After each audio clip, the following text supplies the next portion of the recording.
Quiero empezar felicitando a la autora por el documento histórico tan importante que hoy día presenta a la comunidad latina de los Estados Unidos, de las Américas, que es al propio tiempo un documento de historia, pero que es un instrumento de futuro. Porque lo que vive Venezuela en este momento, lo que se llama la tragedia venezolana, resumida en este libro Sangre y Asfalto, que relata simplemente 135 días de barbarie en las calles de Venezuela, no es un problema solamente venezolano, no es siquiera un problema latinoamericano, es un problema de las Américas, es un problema de alcance mundial al que hay que ponerle fin. Y por eso, cuando digo que este es un instrumento de futuro, estoy viendo el libro de Carol como un documento de plena prueba de los delitos cometidos en el pequeño espacio de 135 días por un régimen que hace muchísimo tiempo ha dejado de ser político y que milita diariamente en lo que es la delincuencia organizada. Y esa es una de las primeras precisiones que tenemos que hacer. Todos ustedes que son luchadores por la libertad y la democracia, gente preocupada en el tema venezolano, tienen que saber que hace 60 años hay un pueblo que se llama Cuba que tiene el mismo problema que los venezolanos tienen hace 20 años. Y que los nicaragüenses deben saber que Cuba con 60, Venezuela con 20 tienen el mismo problema que ellos tienen hace 13 o 14 años. Y los bolivianos han de saber que Cuba, Venezuela y Nicaragua tienen el mismo problema que Bolivia sufre hace poco más de 13 años. Este es un sistema transnacional de delincuencia organizada en el que nadie se puede dar el lujo de operar local, nacional o regionalmente un tema que es de alcance cuanto menos hemisférico. La primera idea que les quiero dejar es que hay que mirar estos relatos, esta documentación tan importante, como un instrumento de futuro, porque el problema de Venezuela hay que terminarlo. Hay que acabar esta barbarie, porque si no, ¿qué mérito tiene vivir quejándose sin hacer cuestiones objetivas para terminar con el crimen organizado que mata todos los días, que detiene todos los días, que tortura todos los días y que no lo hace solamente en Venezuela? Venezuela es en este momento el detonante para que se recuerde lo que pasa hace 60 años en Cuba. Y Nicaragua, con su lucha y los crímenes que se cometen el último año, es el detonante para mirar y recordar esto que ya pasaba la historia en Venezuela. Y lo que viene en Bolivia forma parte del mismo escenario. Entonces, con ese marco de referencia de la realidad objetiva, la constatación es que Venezuela es un país ocupado, es un país entregado, que no está solo, porque lo mismo le pasa a Nicaragua, lo mismo le pasa a Bolivia, lo mismo le pasaba al Ecuador. Y el Ecuador está en un proceso de transición después del régimen de Correa por circunstancias propias de la presión política interna, cuya suerte no tienen los países que continúan ocupados. Además de todo esto, estos países que concentran la delincuencia organizada tienen la característica de ser narcoestados. Aquí nadie ha dicho que a Venezuela la han convertido en el eje, en el hub del narcotráfico en las Américas, para traficar la droga de los sindicatos cocaleros de Evo Morales de Bolivia y de las FARC y el ELN de Colombia.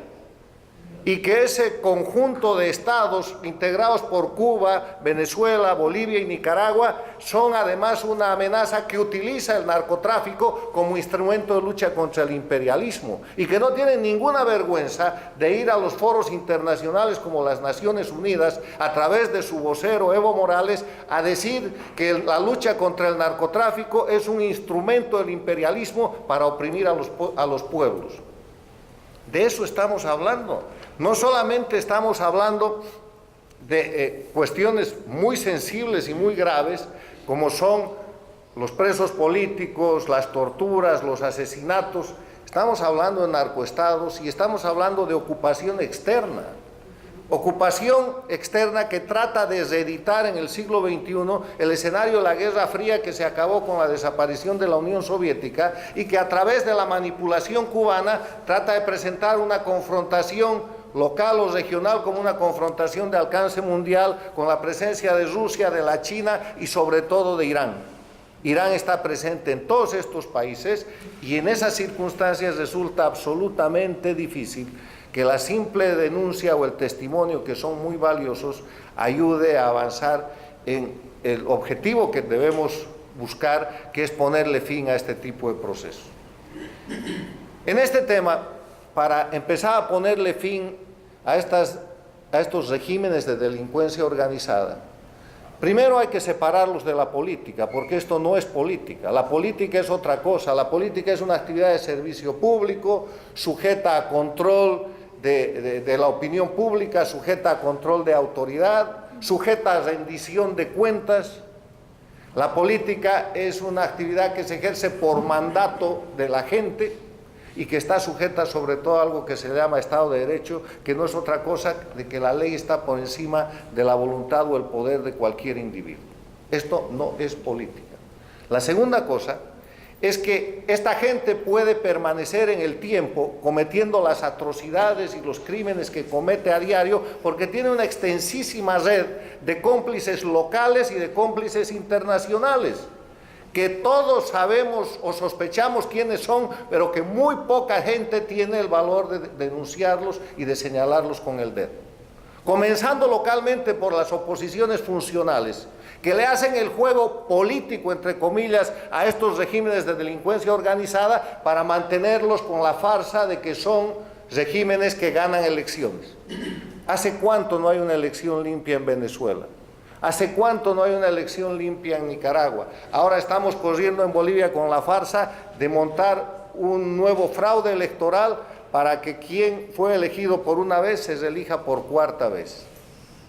Hay una cantidad de cómplices, y para no hablar de Venezuela, hablaré de mi país. 7 candidatos funcionales participan junto con el candidato inhabilitado para hacer una elección el 20 de octubre de este año en Bolivia y se llaman opositores. Y de ahí la agenda sigue avanzando a una red extensísima de complicidad internacional que pasa por organismos internacionales como las Naciones Unidas, donde parte del Comité de Derechos Humanos está controlado por Cuba, Rusia, China, para hacer favores a sus satélites como Venezuela, Nicaragua y Bolivia. Organizaciones especializadas,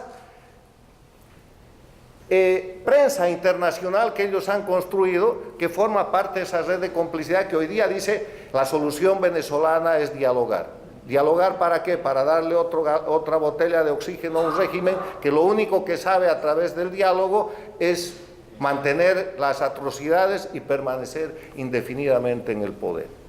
Y la otra cuestión, además de denunciar a esa red de complicidad y a esa red de gente comprometida con este sistema de oprobio internacional, que son nacionales, mucha gente conocida por ustedes, amigos suyos y amigos míos o conocidos nuestros, que es un sistema internacional. Además de eso, la tercera cosa que hay que hacer, hay que apoyar a la gente que está combatiendo este sistema de delincuencia organizada transnacional, bajo la sencilla regla de que los enemigos del enemigo son amigos. No hay que dejarse llevar a la confusión de que con cualquier pretexto, la gente que está tratando de retirar los regímenes de delincuencia organizada en la región, empezando por Venezuela, siguiendo con Cuba, van a tener por delante una serie de acusaciones, pecados o falsedades, cuando a los regímenes de delincuencia organizada, a esto que se llama dictaduras del castrochavismo, se les permite todo. Yo termino con esas reflexiones felicitando nuevamente a la autora, ponderando su libro de historia y de futuro, en mi criterio, pero invitándolos a ser más activos en este tema. Ya hay que salir de la lamentación, es importante. Hay que ir a la denuncia. Ustedes conocen la gente que en Venezuela son cómplices del régimen y que no dejan que ese régimen termine de caer. Muchas gracias.